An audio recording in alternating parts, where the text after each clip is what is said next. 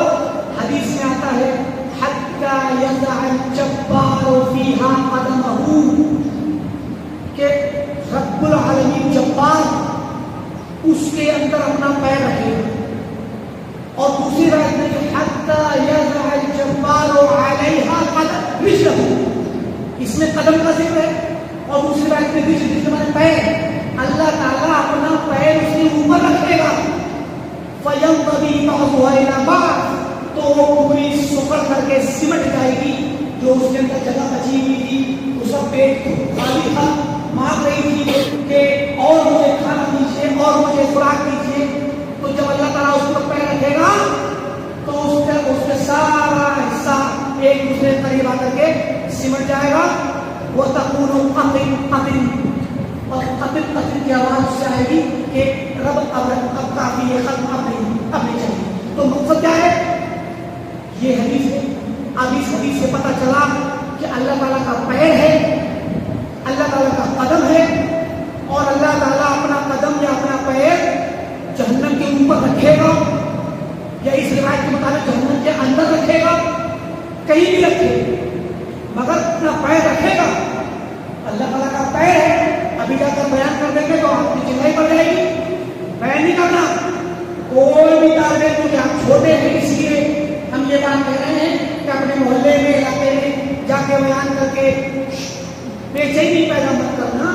بس علم کے بطور اس بات کو جان لو کہ اللہ تعالیٰ کا پیر بھی ہے، اللہ تعالیٰ کے ہاتھ بھی ہیں، اللہ تعالیٰ کا چہرہ بھی ہے، اللہ کی آنکھیں بھی ہیں، اللہ کی انگلیاں بھی ہیں، مگر یہ وہ چیزیں ہم بولیں گے جو قرآن اور حدیث سے آئی ہیں۔ اب آپ یہ مت کہنا کہ جیسے ہمارے ہاتھ ہوتے ہیں، پیر ہوتے ہیں، انگلی ہوتی ہیں اور آنکھیں ہوتی ہیں تو ہمارا منہ ہوتا ہے تو اللہ کا بھی منہ ہوگا، ہمارا پیٹ ہوتا ہے اللہ کا بھی پیٹ ہوگا۔ اب یہ قیاس مت کرنا، اپنے اوپر قیاس مت کرنا، یہ جائز نہیں ہے، بلکہ آپ یہ کہیں گے کہ ہم اتنا ہی بولیں گے جتنا اللہ نے بیان کیا یا جتنا اللہ کے نبی نے قرآن کے اندر ذکر کیا، اس کے آگے ہم نہیں بول سکتے۔ ٹھیک؟ تو فرمایا اِلَىٰ غَيْرِ ذَلِكَ، اس کے علاوہ اور بھی احادیث ہیں۔ وَمَا قَالَتِ الْعُلَمَاءُ فِيهِ، اور علماء نے اس سلسلے میں کیا کہا ہے وہ بھی بیان کر دیجیے۔ وَأَقْصِدُوا الْقَوْلَ فِي ذَلِكَ، اور اس کو تفصیل سے بیان کیجیے۔ معلومینا انشاءاللہ، کہتے نا کہ آپ جواب دیجیے اور اجر پائیے۔ فتوے کے اندر اس طرح کا انداز ہوتا ہے کہ آپ جواب دیجیے اللہ تعالیٰ کے حکم سے اور اس اجر کے مستحق بنیے تو انشاءاللہ آپ کو اجر ملے گا۔ فاجاب، تو امام ابن تیمیہ رحمۃ اللہ نے جواب دیا الحمدللہ رب العالمین، اللہ تعالیٰ کی تعریف کی الحمدللہ رب العالمین، اور فوراً جواب شروع قولنا فیہا، ان آیات اور احادیث کے سلسلے میں جن میں اللہ کی صفات کا ذکر ہے، ہمارا قول ہم کیا کہتے ہیں؟ قولنا فیہا ما قال اللہ ورسولہ صلی اللہ علیہ وسلم، ہمارا قول کچھ نہیں ہے اس سلسلے میں سوائے اس کے جو اللہ نے اس کے رسول نے کہا۔ ہم تو وہی بات کہتے ہیں جو اللہ اس کے رسول نے کہی۔ اور والسابقون الاولون من المہاجرین والانصار، اور ہم وہی بات کہتے ہیں جو سابقین اولین نے مہاجرین و انصار نے کہی، یعنی صحابہ نے کہی۔ والذین اتبعوہم بإحسان، اور ان لوگوں نے کہی جنہوں نے صحابہ و تابعین کی اچھے طریقے سے پیروی کی، تابعین میں، تبع تابعین میں، ان وہی بات ہم بھی کہتے ہیں۔ وما قالہ ائمۃ الہدی، اور جو باتیں ہدایت یافتہ اور ہدایت پر چلنے والے، ہدایت کا راستہ دکھانے والے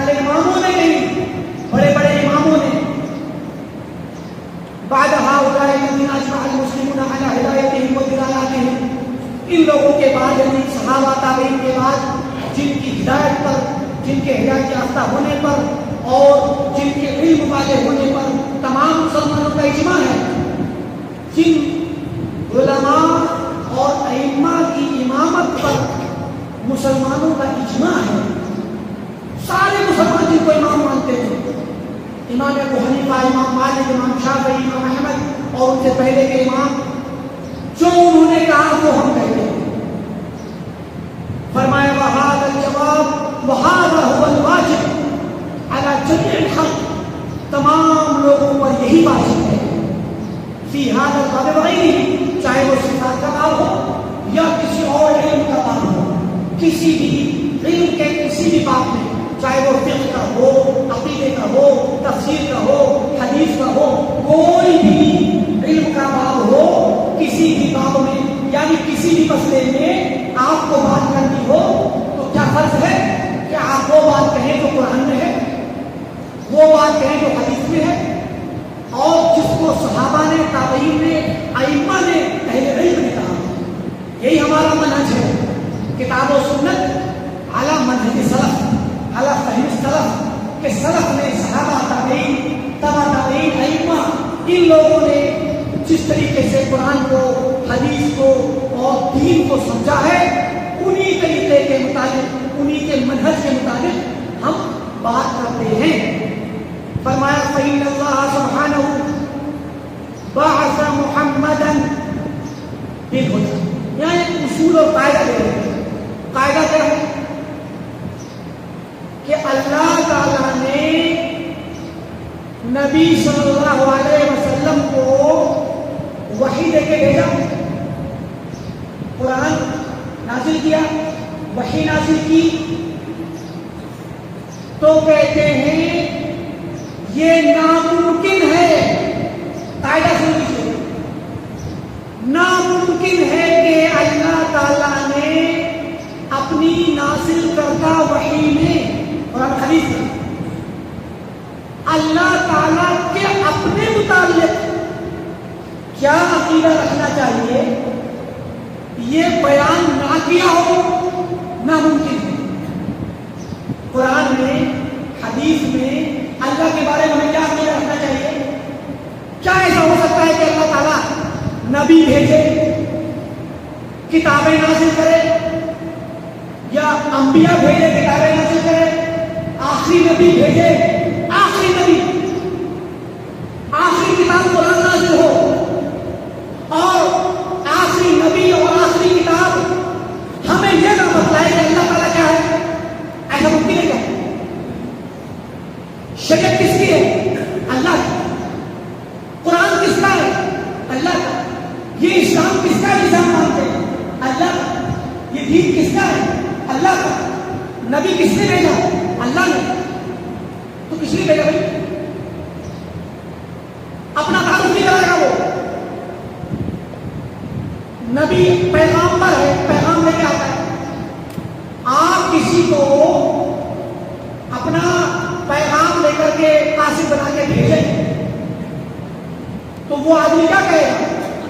مجھے فلاں صاحب نے دلی سے بھیجا ہے، آپ کا نام لے گا نا، یا فلاں پہلے ہی سب کچھ کام کر لے گا اور آپ کا تعلق بھی نہیں لگائے گا۔ تو کیا ممکن ہے کہ اللہ تعالیٰ نے اسلام نازل کیا، قرآن نازل کیا، آخری نبی کو بھیجا، آخری کتاب نازل کی، اور نبی بھی اللہ کا تعارف نہ کرائے، آخری کتاب میں اللہ کا تعارف نہ ہو؟ ممکن ہے کیا؟ ممکن نہیں۔ یہ اصول چاہیے۔ ایسا ممکن نہیں ہے کہ قرآن و سنت کے اندر اللہ تعالیٰ کے بارے میں ہمیں کیا عقیدہ رکھنا چاہیے، اللہ کیسا ہے، اللہ کی کیا صفات ہے، اللہ کو ہم کیسے پہچانے، اللہ سے ہم کیسے دعائیں مانگیں، اللہ کو کیا کیا کہیں، اللہ کو کیا کیا کہیں۔ اگر یہ تعارف قرآن میں اور حدیث میں اللہ کے نبی کی زبانی نہ ہو تو نعوذ باللہ، تب تو قرآن مکمل طور پہ ہدایت نہیں، کوئی آدمی کہہ دے گا کہ وہ مسلم غیر مسلم کہہ دے گا، کوئی کہے کہ میں اللہ تعالیٰ کو جاننا چاہتا ہوں، آپ کیا کہیں؟ یہ قرآن پڑھ لو، یہ اسی کی کتاب ہے، وہ بتائے گا قل هو اللہ احد کیوں نازل ہوئی کہ لوگوں نے کہا اپنے رب کا تعلق کیجیے، نسب نام بیان کیجیے، تو قل هو اللہ نازل ہوئی نا، تو قل هو اللہ نے اللہ کا تعلق کرا دیا۔ ایسے ہی قرآن کی تمام آیات، تمام صورتیں اللہ کا تعارف کراتی ہیں۔ بات سمجھ آ گئی؟ تو امام ابن تیمیہ ہم بات ہی پر روکیں گے انشاءاللہ، کیونکہ ظاہر ہے کہ کتاب بھی لمبی ہے اور باتیں بھی بہت ہیں، اور ظاہر ہے کہ آپ لوگوں کا بھی وقت قیمتی ہے، آپ لوگوں کو بھی آرام کھیلنا کودنا ہے اور ہمیں بھی کھیلنا کودنا ہے انشاءاللہ۔ تو مراد یہ ہے کہ یہاں پر اس قاعدے کو ذہن میں رکھیں کہ اللہ تعالیٰ نے آخری نبی کو بھیجا، قیامت تک آنے والا ہر انسان آخری نبی کے لائے ہوئے پیغام سے ہدایت پائے گا۔ آج کا زمانہ خصوصی طور پہ انٹرنیٹ کا، انفارمیشن کا زمانہ ہے، آج کا اے آئی کا زمانہ آ چکا ہے۔ اس وقت آرٹیفیشل انٹیلیجنس، جس کو ذکائے اصطناعی کہا جاتا ہے، مصنوعی ذہانت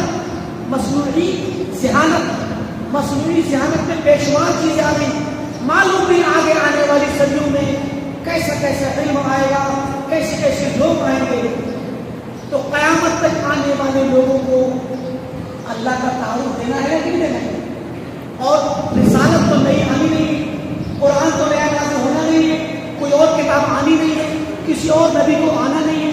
تو موٹی سی بات ہے بھائی کہ جس اللہ نے یہ کائنات بنائی اور جس اللہ نے نبیوں کو بھیجا، رسولوں کو بھیجا، کتابیں نازل کی، اس نے اپنا تعارف شروع کرایا ہوگا۔